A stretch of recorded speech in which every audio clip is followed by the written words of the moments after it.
একটা সাথী ছিল দেশের বাড়িতে, মিষ্টি প্রেমের লিখত চিঠি প্রতি মাসেতে।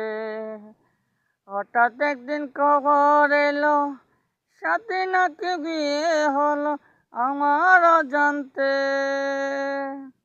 এখন বলো দেশে যাব কার আশাতে, এখন বলো দেশে যাব কার আশাতে। আমার একটা সাথী ছিল দেশের বাড়িতে, মিষ্টি প্রেমের লিখত চিঠি প্রতি মাসেতে। হঠাৎ একদিন খবর এলো সাথী নাকি বিয়ে হলো আমার অজান্তে। এখন বলো দেশে যাব কার আশাতে, এখন বলো দেশে যাব কার